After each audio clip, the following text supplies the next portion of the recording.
The sun was sinking slow behind the western ridge, its last light laying gold across the roofs of the small frontier town. The boards of Main Street glowed like embers, and every shadow stretched long and thin, as if the day itself was reluctant to let go. Wind carried dust down the road, pushing a tumbleweed past the saloon doors and across the square where the people had gathered. At the center of it all stood a cage, not for an animal, though it might as well have been. Inside crouched a man, if man was the word the town was willing to use. His shoulders were broad enough to fill the iron bars, his beard heavy, tangled, streaked with mountain gray. His clothes were torn, his boots muddied with the long miles of wilderness. He said nothing, moved little, only watched with eyes that were steady and unreadable. Children hid behind their mothers' skirts, peeking out with round eyes. Men stood with arms crossed, some spitting tobacco, some whispering wagers about how long he would last. Women, their bonnets trembling in the breeze, told one another the stories that had floated down from the high country for years. The mountain man, the ghost of the ridges, the brute who lived closer to wolves than to any civilized folk. It was said he had torn men apart with his bare hands. It was said he howled like a beast beneath the full moon. Some claimed he had slaughtered a whole camp of trappers who dared to steal from his hunting ground. Others swore he was no man at all, but a spirit of vengeance sent down from the peaks. The sheriff, who now leaned against the post of the jail with a smirk, had caught him in the hills. Not by strength, but by trickery. Whiskey and iron traps laid cunning as snares. And now the prize sat on display for all to see, a wild legend brought low behind bars. No one approached too near. No one dared touch the cage. The mountain man was less prisoner, more spectacle. Among the crowd stood a woman who was neither child nor maiden, neither bright-eyed nor girlish. She stood with the weight of years in her posture and the grace of survival in her eyes. The widow. Her name was carried in whispers, sometimes kindly, sometimes cruelly, through every kitchen and storehouse of that town. She had been married once, young and hopeful, to a man who carried charm on his lips and a pistol on his hip. He died not in glory, not in battle, but on a drunken night in a barroom quarrel, left sprawled in sawdust and silence. The town pitied her for a time, then they forgot her. Forgotten, except for the debt collectors who came knocking. Forgotten, except when her hands blistered from washing clothes for coin, or when she pushed a wheelbarrow of kindling through the streets. Yet she endured. There was steel beneath her softness, though the world refused to see it. That evening, while others gawked, she watched the man in the cage. Not with fear, not with delight, but with something quieter. Something like recognition. She noticed things the rest did not. The way his hands, though bound, rested gently upon his knees, not clenched as a fighter's would be. The way he bore the jeers of the crowd in silence, not with snarls or shouts, but as though he had weathered worse storms before. The weight in his eyes, not wildness, not madness, but grief, heavy as stone. The crowd buzzed with its cruel entertainments. One man joked that he would pay a coin to see which woman dared touch the beast. Another spat and laughed that no bride in her right mind would ever look at such a creature. The sheriff grinned, playing to his audience. Ain't a woman alive who'd claim this monster. Not for all the gold in the hills. The widow did not laugh. She stepped forward. The crowd shifted, confused. Her bonnet tilted back just enough for the light to catch the firmness of her gaze. Her hand went into the pocket of her worn dress, and when it emerged, something small gleamed in her palm. It was a ring, plain gold scuffed by time. The only thing left of the man she had once called husband. She held it out, her voice steady though her heart beat like a drum in her chest. I will buy him. Silence fell as if a wind had passed through. The laughter died on men's lips. Women gasped and clutched each other's sleeves. The sheriff blinked, the smirk wavering. What did you say, widow? Her hand did not tremble. Her eyes did not turn away from the man in the cage. I will buy him. With this ring. The mountain man lifted his gaze to her then, truly to her, as if seeing her for the first time.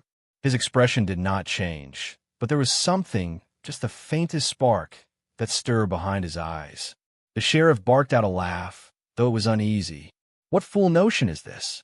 You want to take him home? Feed him stew at your table? He'd tear your walls down before morning. The crowd erupted again, some jeering, some whispering that the widow had lost her senses. But she did not lower her hand. The ring caught the last slant of sunlight like a shard of fire. That cage is worth nothing to you, she said quietly. But a soul, even a battered one, is worth more than mockery. I will take him. The sheriff studied her, then the ring. He spat into the dust, shrugged as if to say the matter was beneath him. You want the beast? He's yours. Don't come crying to me when he burns your house down. The crowd laughed nervously, disbelieving, but no one stopped her. The widow stepped closer to the cage. For a moment the world shrank to silence. The square, the jeers, the whispers all fading until only two souls remained. She looked at him, not as a monster, not as a legend, but as a man.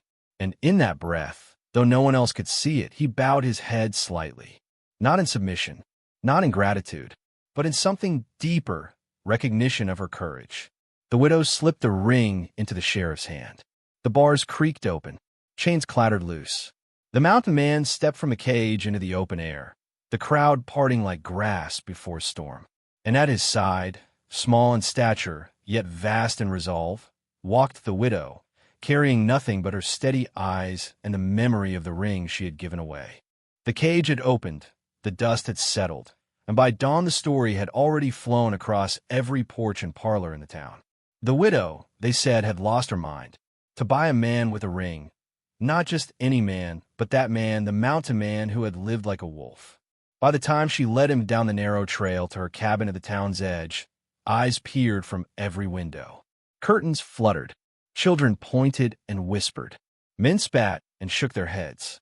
Women muttered prayers under their breath. The sheriff had shrugged and washed his hands of it. If she wants to chain herself to that brute, let her, he said, half amused, half irritated. She won't last a week. The widow said nothing. Her hand did not touch the mountain man's arm, yet her steps carried an odd calm, as though she had walked this path beside him all her life. He followed, silent, heavy-footed, his shadow long and dark against the dirt road. Her cabin waited where the town thinned into open scrubland, a small, weathered place of pine boards and smoke-stained shingles, a garden patch gone brittle in late summer heat. It was not much, but it was hers, and within its walls no one could mock or pity her. When they reached the door, she opened it and stood aside.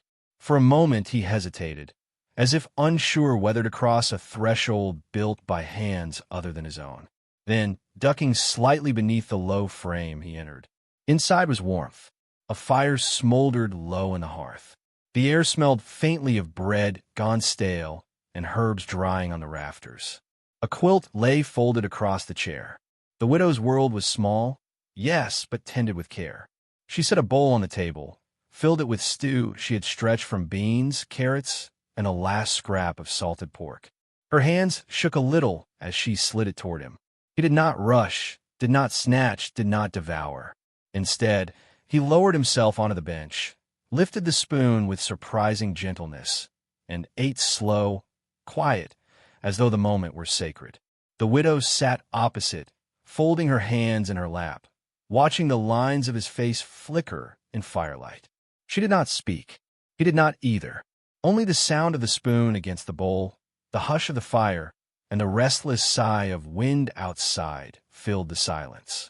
When the bowl was empty, he set it down carefully. His eyes lifted to hers. They held for a moment, unblinking, and though no words passed, something in that gaze told her more than speech could. Not thank you, not yet trust, but recognition, that she had fed him not as beast, but as man. News traveled faster than the creek in spring. By next day, a figure appeared at the widow's gate, a stooped old woman with lips thin as a knife's edge. She leaned on her cane and called out, voice sharp as a crow's. Widow, have you lost all sense? Bringing that savage under your roof? Do you mean to wake one morning with your throat torn out? The widow met her eyes calmly from the porch. He has done me no harm. The woman snorted. Not yet, but beasts always show their teeth in time. You mark me. She shuffled away, muttering, leaving the words to rot in the air. That evening, a boy appeared. Barefoot, hair sticking out like straw, no more than 10. He stood at the edge of her fence, staring wide-eyed at the man who split logs in the yard. The mountain man's axe rose and fell, each strike steady, each piece of wood falling clean. The boy did not run, though his small fists clenched the rails. Finally he whispered, "Is it true you killed 20 men?" The mountain man paused, resting the axe head in the soil. His gaze met the boy's. He said nothing. After a long silence, he shook his head once, slow and grave. The boy's eyes grew even wider, and then, to the widow's surprise, a smile cracked across his face. "I knew it weren't true," he said, before darting off toward town. Rumors continued to stir. Some said the widow had taken leave of her senses. Some said she had bewitched the mountain man with charms. Others claimed it was all a scheme, that she meant to use him as her hired hand, her shield against a cruel world.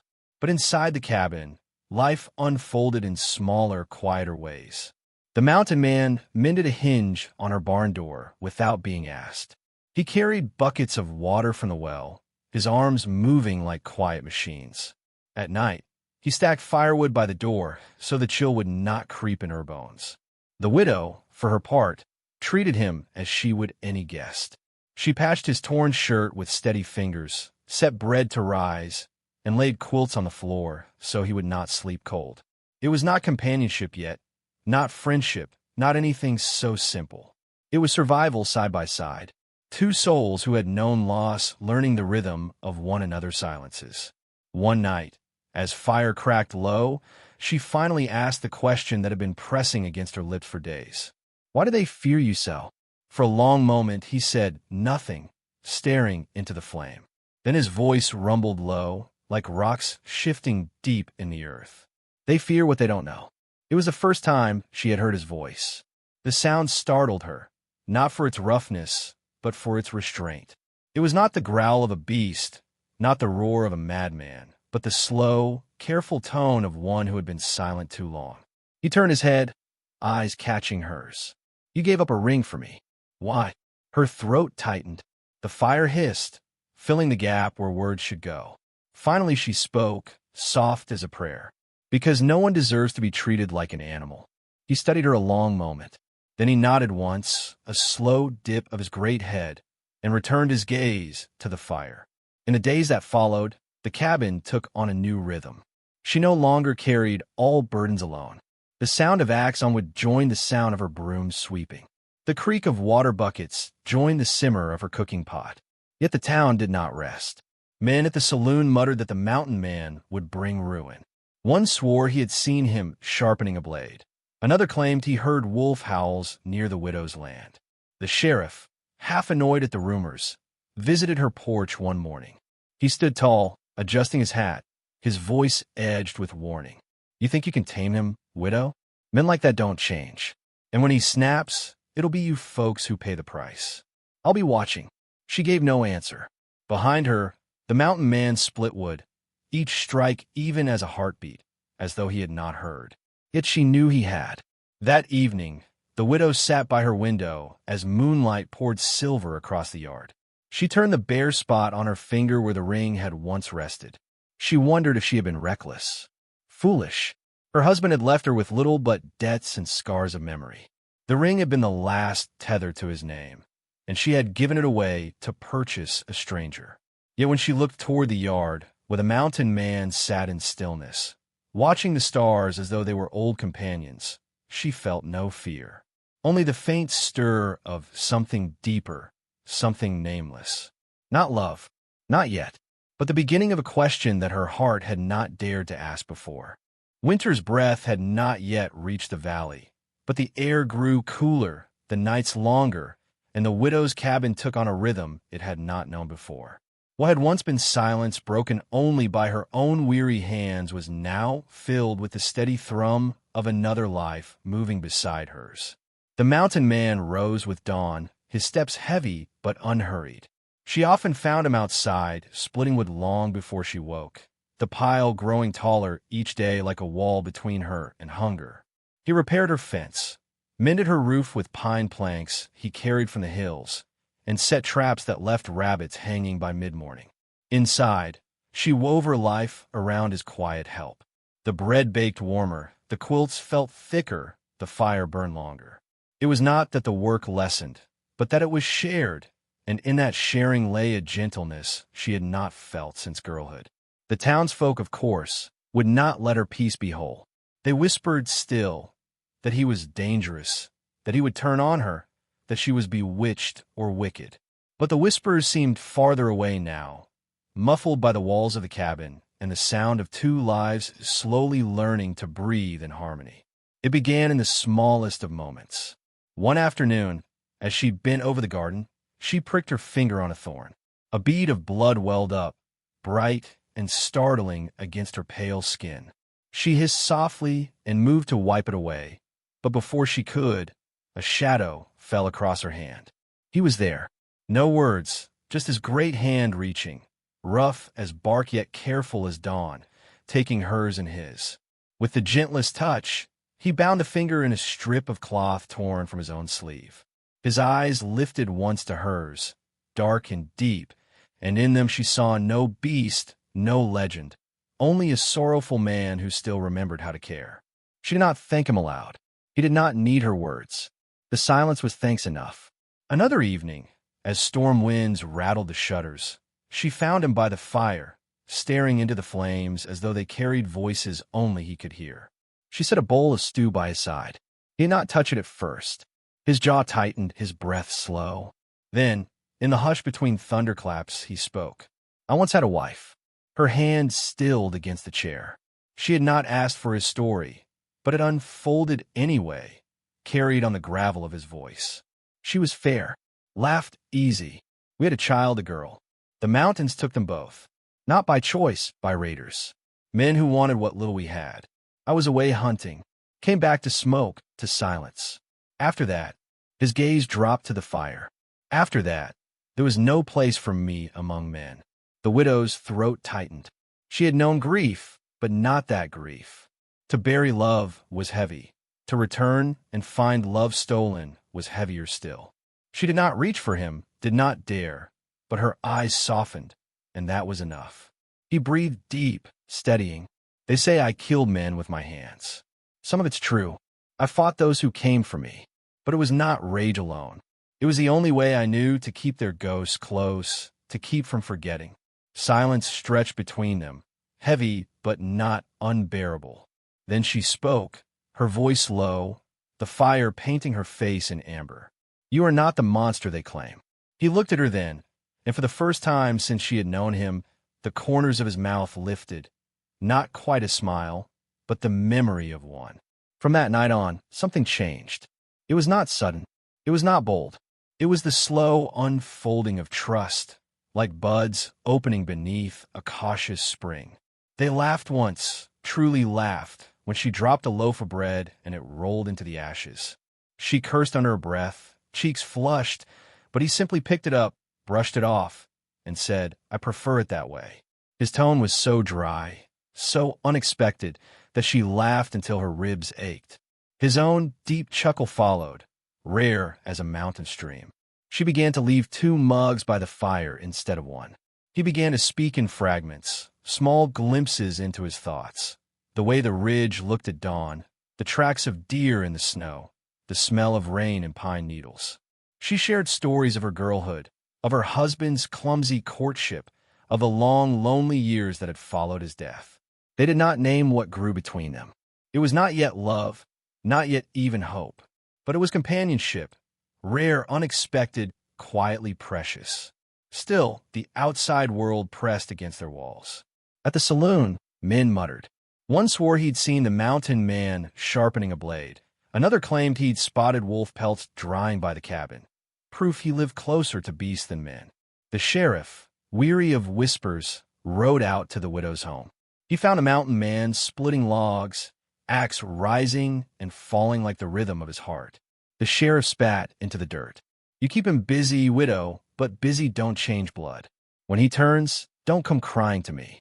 I'll put him down if I have to." The widow's face did not flinch, though her stomach nodded. She gave no answer. But when the sheriff rode off, she found herself standing beside the mountain man, closer than she realized. He did not look at her. He only said, low and certain, "I will not harm you." And for the first time, she believed it wholly. Nights deepened, stars wheeled overhead, and in the small cabin, two lives slowly wove together. One night, as rain lashed against the shutters, the mountain man sat by the fire, silent. The widow placed her hand gently over his, the rough skin warm beneath her palm.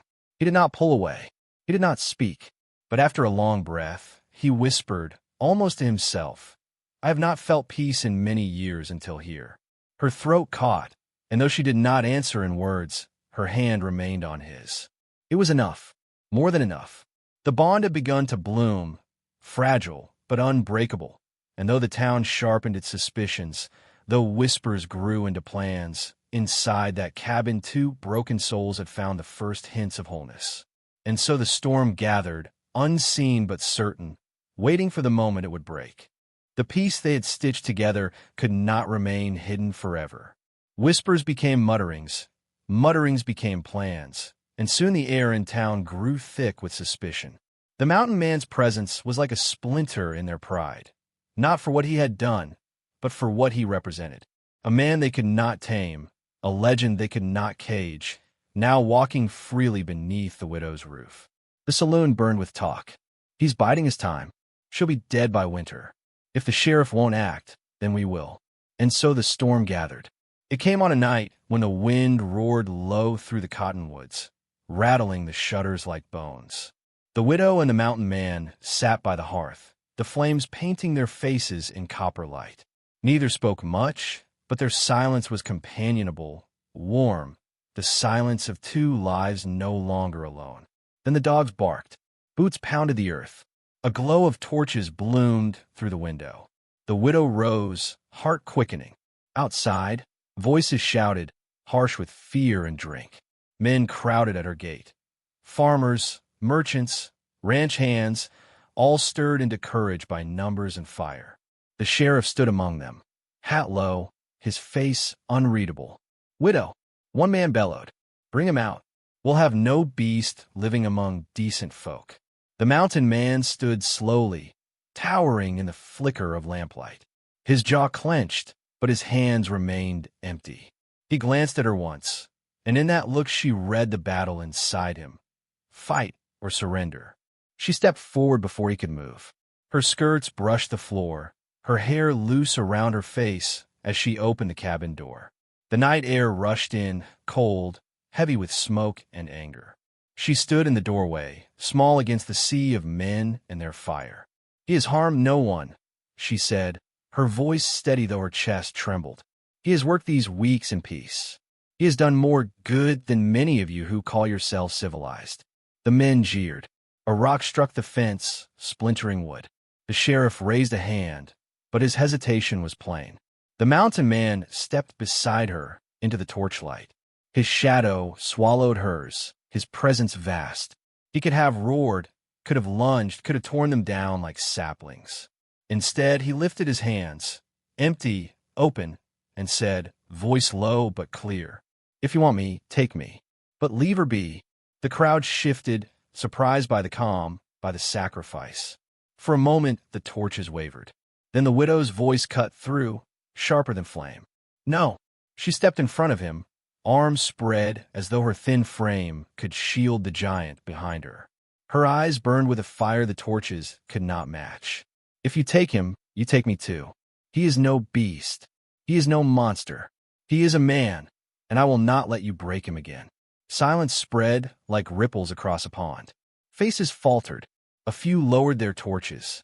The sheriff's jaw tightened. And then, from the edge of the crowd, a small voice rang out. The boy, the same who had once watched in awe from the fence. He pushed through the men, his cheeks flushed. "He saved my dog," the boy shouted. "It was caught in a snare, and he freed it." "He's not what you say." Murmurs rose. Doubt cracked the anger. The sheriff raised his hand again, firmer this time. His voice carried, measured and final. "Enough. He's done no wrong here. Let them be." Reluctantly, the mob began to break, torches dimming one by one. Some grumbled, some spat, but their courage bled away into the night.